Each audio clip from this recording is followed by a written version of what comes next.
defensive linemen are you guys going to play? It seems like it's going to be like 10. That's a great question. And honestly, I'm not the coach, so I can't say like who's going to play, but we're going to have a nice heavy rotation. That I know for sure. We're trying to get a lot of guys in. You know, I feel like with the group of guys we have, like any and everybody can play at any position they want.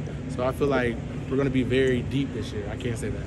Yeah, how does that like affect things? Obviously, it helps the competition, I'm sure, in practice, and it keeps you fresh on game day, right? Like, yeah, definitely competition. Competition's been there. It's been there since day one. But it's more of a, you know, how do I get better and how does he get better because it makes the team better. You know, it's not more of a, oh, I got to be better than this guy. It's just, we know we're making the team better, so each and every one of us are getting better every day.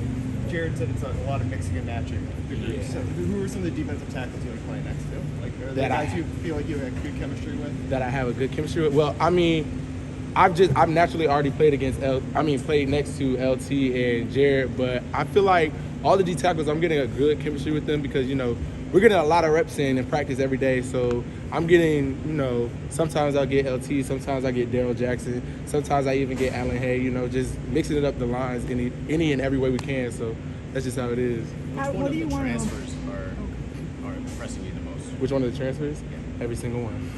Every single one. I can't name, like, there's not one who's just like, oh, he's doing better than that. Every single one, they came here, put their head down, went to work, and did exactly what they said they would do. So every single one's just been working and grinding. You're playing the same spot as Akeem, right? Yes, correct. So like, yes. what has stood out about him? I guess specifically working with him, doing the same stuff as him. Akeem is a very good pass rusher. He brings that to his game, and also he's very strong. You know, we just found out at West Virginia. He said he played a little bit of nose, so you know in the run he kind of hold it down, he anchored it down, so he do what he got to do. Akeem's a very good player though. He's very versatile.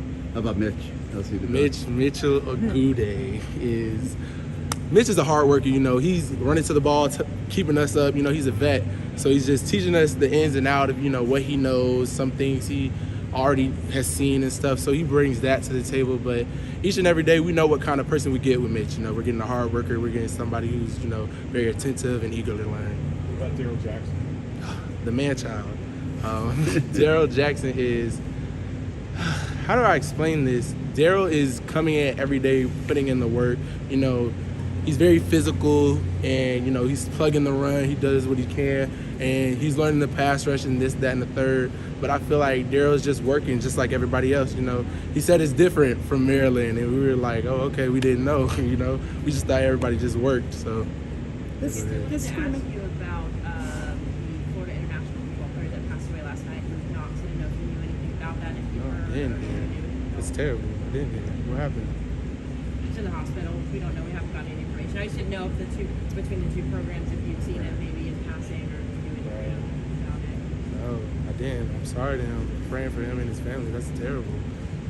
And you say he's in the hospital right now? No, he passed away last night. Oh, he passed away last night? The brother of Dawson Knox.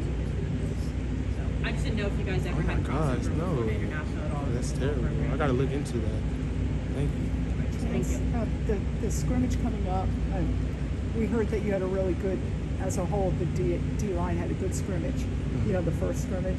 What do you want to do as a line to improve? What are some specific things you can get better in? Well, what we tell ourselves every day is, you know, yesterday has to be our worst day. You know, we're always trying to build and capitalize on any and every mistake, you know, because we know we're not perfect, and our coaches, you know, they're hounding us on the details and the little things. And right now we're just trying to clean that up and just make sure everything is just as good as perfect as can be, so we can go out there and just play and let loose. What have you seen from, or go ahead. Yeah, the last thing is that game is coming up sooner than expected, right? And I was asking somebody else, I mean, last year you started against Alabama. This year it's a little bit different feel with Bethune-Cookman. Your thoughts about that opening game, you know, the difference kind of in talent level, and also the crowd, what you expect with Mario coaching his first game there? Well, our approach isn't any different. You know, we treat every game like it's, you know, any and every game, but our first game is day one. That's our game. You know, we're approaching it like, you know, we have a game. We're playing against somebody else we want to win. Right. And, you know, I couldn't tell you how the atmosphere is going to be on game day. I heard it's going to be crazy, but all I know is that I got to practice tomorrow and get ready for the game. And when it happens, when the crowd is there, you know, I'm sure it's going to be ecstatic. Is crazy good for Crazy you? Good, yeah. Crazy is good for me. Why?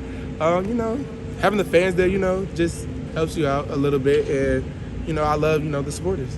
Last one for Chantz, if anyone has one. What have you seen from Najee Kelly? I think Jared called him a freak, or would Yeah, be a freak. yeah. He's very young, but he's definitely a freak of nature. You know, Najee, he has great bend, great pass rush moves, very strong, very explosive. I see Najee, you know, making some noise sooner rather than most people expect. I think Najee is a very good player.